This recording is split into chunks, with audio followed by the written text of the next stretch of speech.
এশিয়ার ইতিহাসে সবচেয়ে বেশি তাপমাত্রা মিয়ানমারে 48.2 ডিগ্রি সেলসিয়াস। একই অবস্থা ভারত ও মালয়েশিয়া সহ অন্যান্য দেশেও। এদিকে গাজায় ইসরায়েলি বিমান ও ড্রোন হামলায় গেল 24 ঘন্টায় মারা গেছেন 34 জন। অন্যদিকে যুক্তরাষ্ট্রের নর্থ ক্যারোলাইনায় বন্দুক হামলায় 4 জন নিহত এবং আরও 4 জন আহত হয়েছেন। বিশ্বের নানা প্রান্তের এমন নানা রকম সব খবর নিয়ে বিশ্বযোগের আজকের আয়োজনে স্বাগত জানাচ্ছি আমি আফসানা শাওন। দক্ষিণ পূর্ব এশিয়া জুড়ে বইছে তীব্র তাপপ্রবাহ, তাই দেশে দেশে স্বাস্থ্য সতর্কতা জারির পাশাপাশি বন্ধ রাখা হয়েছে স্কুল কলেজ। এদিকে ইতিহাসের সর্বোচ্চ তাপমাত্রা মিয়ানমারে 0.2 ডিগ্রি সেলসিয়াস। একই অবস্থা ভারত, মালয়েশিয়া সহ আরও বেশ কিছু দেশে। মাহফুজুর রহমানের রিপোর্ট। তীব্র তাপদাহে স্বস্তিতে নেই ভারতের মানুষ। পশ্চিমবঙ্গের দক্ষিণাঞ্চলে আগামী 5 দিন তাপমাত্রা খুব একটা হেরফের হবে না, ফলে ভ্যাপসা গরমে অস্বস্তি আরও বাড়তে পারে। বুধবার পর্যন্ত পশ্চিম মেদিনীপুর, ঝাড়গ্রাম, মুর্শিদাবাদ, বীরভূম, বাঁকুড়া, 2 বর্ধমানে লাল সতর্কতা জারি করা হয়েছে।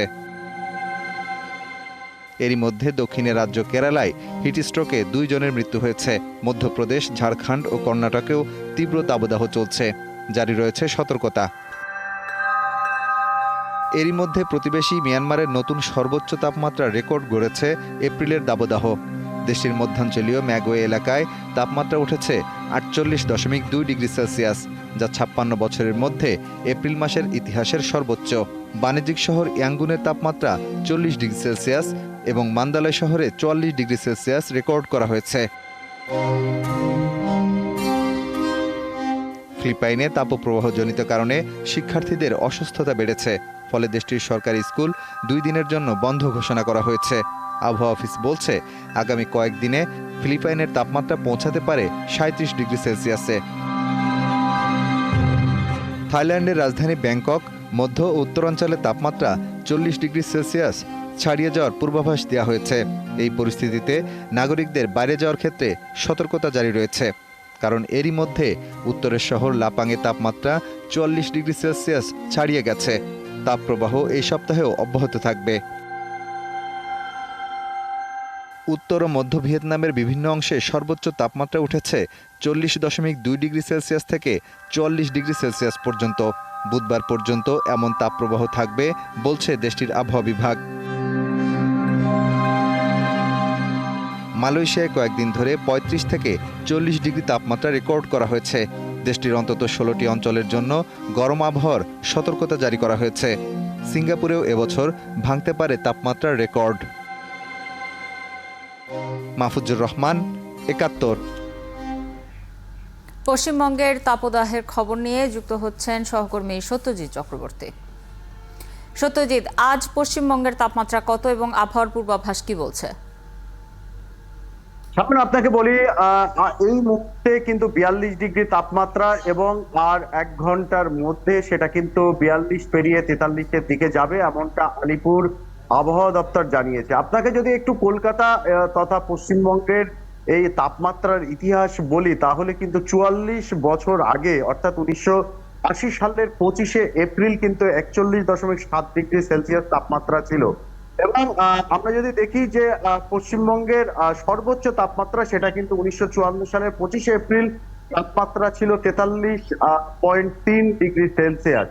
অর্থাৎ আমরা কিন্তু 44 বছরের রেকর্ড ভেঙেছি। এরপর আমাদের যদি রেকর্ড ভাঙতে হয় তাহলে সেই 1954 সালের যে 43.3 সেটাকে কিন্তু ভাঙতে হবে। তো সেই দিকে এগোচ্ছে এবং আগামী 3 দিন কিন্তু এই তাপমাত্রা বহাল থাকবে। সব মিলিয়ে 4 দিন পর বৃষ্টি আসার সম্ভাবনা আছে। আপনাকে বলি যে পশ্চিমবঙ্গের যে দক্ষিণবঙ্গের 7টা জেলা আছে, সেই 7টা জেলাতে লাল সতর্কতা জারি করেছে আবহাওয়া দপ্তর এবং সরকারের তরফ থেকে, পশ্চিমবঙ্গ রাজ্য সরকারের তরফ থেকে বেশ কিছু বিধিনিষেধ কিন্তু ইতিমধ্যেই জারি করা হয়েছে, যার ভিতরে আছে যে সমস্ত প্রবীণরা আর কি বাড়িতে থাকেন তাদের যেন ঘন ঘন জল খাওয়ানো হয়, তাদের যেন ছায়াতে রাখা হয়, প্রয়োজন হলে দিনে একাধিকবার তারা যেন স্নান করে। ঠিক পাশাপাশি শিশুদের ক্ষেত্রেও কিন্তু যত্ন নেওয়ার পরামর্শ দিয়েছে সরকার এবং চিকিৎসকদের তরফ থেকে।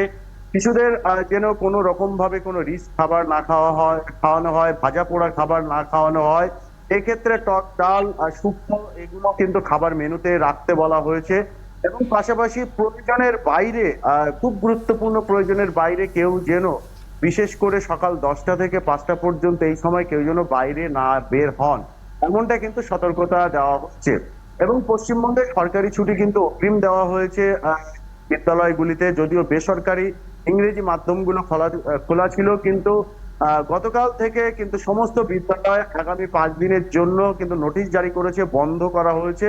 স্কুলগুলো অনলাইনে ক্লাস নেওয়া হচ্ছে। পাশাপাশি যারা ক্ষেত মজুর অর্থাৎ চাষের জমিতে যারা কাজ করেন তাদেরও কিন্তু দিনের বেলা তারা যাতে, আপনি জানেন এই সময়টা কিন্তু ধান ওঠার মরশুম, সেই ধান কাটা ধান ঝাড়ার কাজ যেন তারা না করেন এবং অন্যান্য যে সমস্ত ফসল আছে সেই ফসলের কাজ যেন না করেন। সেক্ষেত্রে বিকেল এবং ভোরবেলার দিকে, পাশাপাশি যদি কিনা প্রয়োজনে রাতে কাজ করা যায় সেই পরামর্শ দেওয়া হচ্ছে। সেইভাবেই কিন্তু পশ্চিমবঙ্গের বিভিন্ন জেলায় সরকারের নির্দেশনা দেওয়া হয়েছে। সত্যজিৎ, হাসপাতালগুলোর কি অবস্থা সেটি জানাবেন, যে হাসপাতালগুলোতে কোন ধরনের রোগী এই সময়ে বেশি যাচ্ছেন এবং সেক্ষেত্রে হাসপাতালের প্রস্তুতি কেমন যদি রোগীর সংখ্যা বাড়ে সেটি মোকাবেলায়, আর এই সময়টাতে সুস্থ থাকার জন্য চিকিৎসকদের নির্দেশনা কি?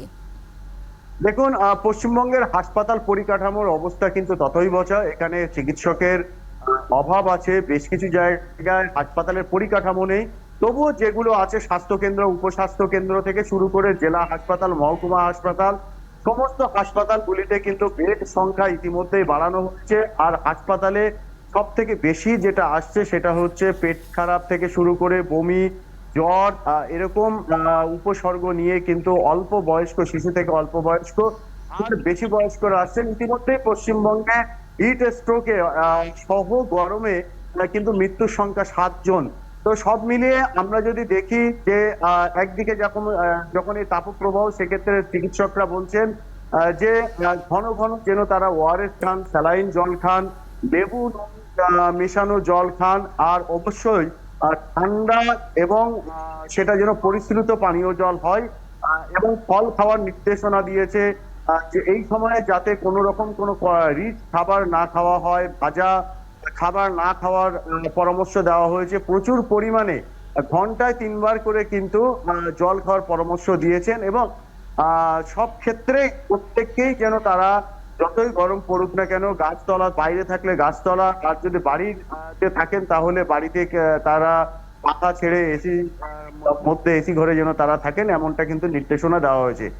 আবার পাশাপাশি বলা হয়েছে ঠান্ডা গরম এই দুয়ের ব্যালেন্স করেই যেন তারা আর কি, সবাই যে গরম লাগছে বলে স্নান করব গিয়ে এরকমটা যেন না করেন। সেক্ষেত্রে এবং পুরো বিষয়টিকে সমন্বয় করে যেন এই সময়টা সবাই সাবধানে থাকেন সেই নির্দেশনা দেওয়া হয়েছে। আপনি খবর রাখতে থাকুন সত্যজিৎ, এরপরে প্রয়োজনে নিশ্চয়ই আবারও আপনার কাছে ফিরবো। আমাদের সাথে কলকাতা থেকে যুক্ত হয়েছিলেন সহকর্মী সত্যজিৎ চক্রবর্তী।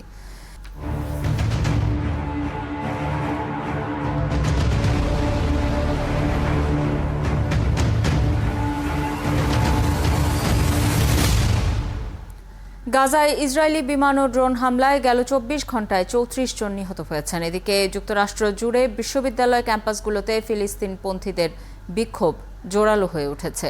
আটক করা হয়েছে কয়েকশো বিক্ষোভকারীকে। যুদ্ধবিরতি চুক্তির নতুন প্রস্তাব নিয়ে মিশর ও কাতারের মধ্যস্থতাকারীদের সঙ্গে আলোচনা করেছে হামাস। মনিরুজ্জামান বাবুর রিপোর্ট। শরণার্থী শিবিরগুলোতে একের পর এক হামলা চালিয়ে যাচ্ছে ইসরায়েল। গাজার স্বাস্থ্য মন্ত্রণালয় জানিয়েছে, দক্ষিণাঞ্চলীয় রাফা শহরে 3টি বাড়িতে ইসরায়েলের হামলায় কমপক্ষে 20 জন নিহত হয়েছেন, আহত হয়েছেন বেশ কয়েকজন। এছাড়া ইসরায়েলি বিমান ও ড্রোন হামলায় নুসৈরাত শরণার্থী শিবিরে 3 জন এবং গাজা সিটিতে 2 জন নিহত হয়েছেন। এদিকে যুদ্ধবিরতি চুক্তির সম্ভাবনা নিয়ে হামাসের প্রতিনিধি দল মিশর ও কাতারের মধ্যস্থতাকারীদের সঙ্গে নতুন প্রস্তাব নিয়ে আলোচনা করেছেন। নাম না প্রকাশ করার শর্তে হামাসের এক জ্যেষ্ঠ কর্মকর্তা জানিয়েছেন, আলোচনা ইতিবাচক ছিল, যদি না ইসরায়েল নতুন করে কোনো প্রতিবন্ধকতা সৃষ্টি করে। নতুন প্রস্তাবে জিম্মি মুক্তির বিনিময়ে 40 দিনের যুদ্ধবিরতি ও বাস্তুচ্যুত পরিবারগুলোকে উত্তর গাজায় ফেরত যাওয়ার কথা বলা হয়েছে। এদিকে যুক্তরাষ্ট্র জুড়ে বিশ্ববিদ্যালয় ক্যাম্পাসগুলোতে ফিলিস্তিনি পন্থীদের বিক্ষোভ জোরালো হয়ে উঠেছে। এখন পর্যন্ত বিভিন্ন বিশ্ববিদ্যালয় থেকে 9 শতাধিক শিক্ষার্থীকে গ্রেফতার করা হয়েছে।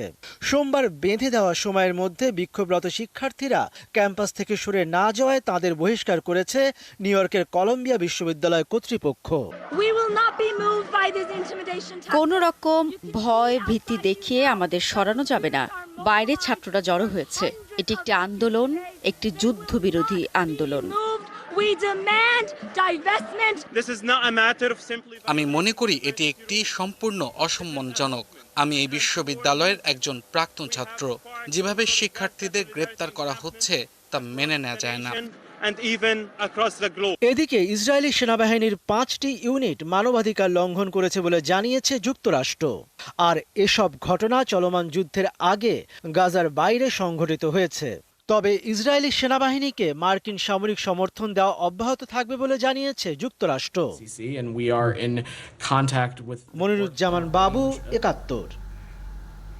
জিম্মিদের মুক্তির বিনিময়ে গাজায় ইসরায়েলের যুদ্ধবিরতির সর্বসাম্প্রতিক অনন্য উদার প্রস্তাব হামাসকে দ্রুতই মেনে নেওয়ার আহ্বান জানিয়েছেন মার্কিন পররাষ্ট্রমন্ত্রী অ্যান্টনি ব্লিংকেন।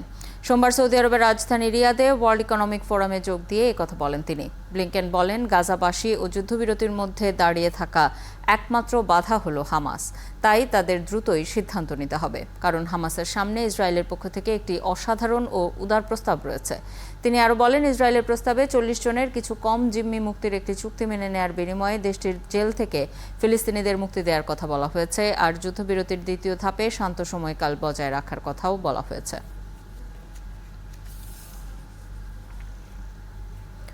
রাষ্ট্র হিসেবে ফিলিস্তিনকে স্বীকৃতি দিতে সম্মত ইউরোপের দেশগুলোর জোট ইউরোপীয় ইউনিয়ন ইইউ। ইউরোপীয় ইউনিয়নের পররাষ্ট্রনীতি বিভাগের প্রধান জোসেফ বোরেল এই তথ্য জানিয়েছেন। সৌদি আরবের রাজধানী রিয়াদে ওয়ার্ল্ড ইকোনমিক ফোরামের বিশেষ সম্মেলনে জোসেফ বোরেল জানান, ইউরোপীয় ইউনিয়নের সদস্য স্পেন, আয়ারল্যান্ড, মাল্টা এবং স্লোভেনিয়া ক্ষেত্রে সবচেয়ে এগিয়ে। আগামী মে মাসের মধ্যে জোটের অধিকাংশ দেশ ফিলিস্তিনকে স্বীকৃতি দেবে বলে আশা করছেন তিনি। গত মার্চ মাসেই এই 3টি দেশ জানিয়েছিল ফিলিস্তিনকে রাষ্ট্র হিসেবে স্বীকৃতি দিতে কাজ করছে তারা।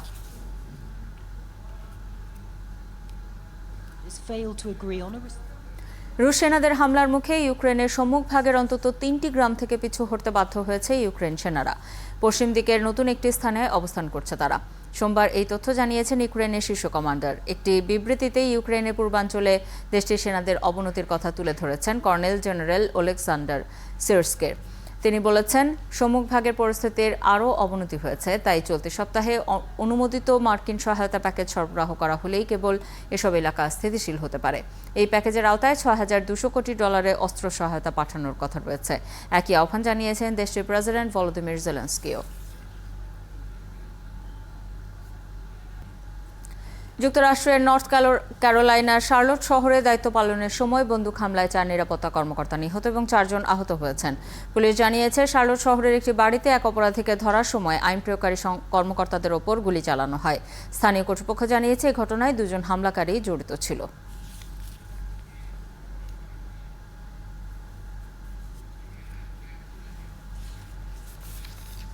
কলম্বিয়ার একটি হেলিকপ্টার বিধ্বস্ত হয়ে 9 সেনা নিহত হয়েছেন। স্থানীয় সময় সোমবার এই দুর্ঘটনা ঘটে।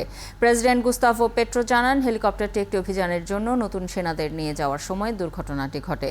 হেলিকপ্টারটি উত্তর বলিভার এলাকায় বিধ্বস্ত হয়। স্থানীয় কর্তৃপক্ষ জানিয়েছে, ওই এলাকায় বড় ধরনের অভিযান চালাচ্ছিল সামরিক বাহিনী। দক্ষিণ আমেরিকার দেশ পেরুর উত্তরাঞ্চলে যাত্রীবাহী একটি বাস খাদে পড়ে অন্তত 25 জন নিহত হয়েছেন। এতে আহত হয়েছেন আরও অনেকে। স্থানীয় কর্তৃপক্ষ জানিয়েছে, কাজামার্কার আন্দিয়ান অঞ্চলে এই দুর্ঘটনা ঘটে। বাসটি প্রায় 200 মিটার গভীর খাদে পড়ে যায়। পৌরসভার এক কর্মকর্তা জানান, 50 জনেরও বেশি যাত্রী নিয়ে বাসটি একটি নদীর ধারে পড়ে যায়।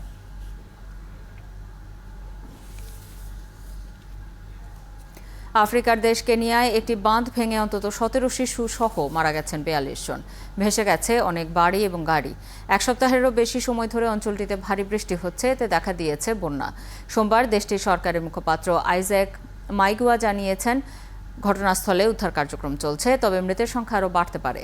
মূলত কেনিয়ার বিশাল অংশ বন্যার পানিতে তলিয়ে গেছে। ভূমিধসের ঘটনাও ঘটেছে বেশ কিছু এলাকায়। কেনিয়া রেড ক্রস সোসাইটি বলছে, কামুচিরি গ্রামে আকস্মিক বন্যার কারণে বেশ কয়েকজনকে মাইমাহিউতে একটি স্বাস্থ্যকেন্দ্রে নিয়ে যাওয়া হয়েছে। পরিস্থিতি মোকাবিলার চেষ্টা করছে সরকার। গত মার্চের পর থেকে এখন পর্যন্ত দেশটিতে 103 জন মারা গেছেন। বাড়ি ছেড়ে পালিয়েছে হাজারো মানুষ।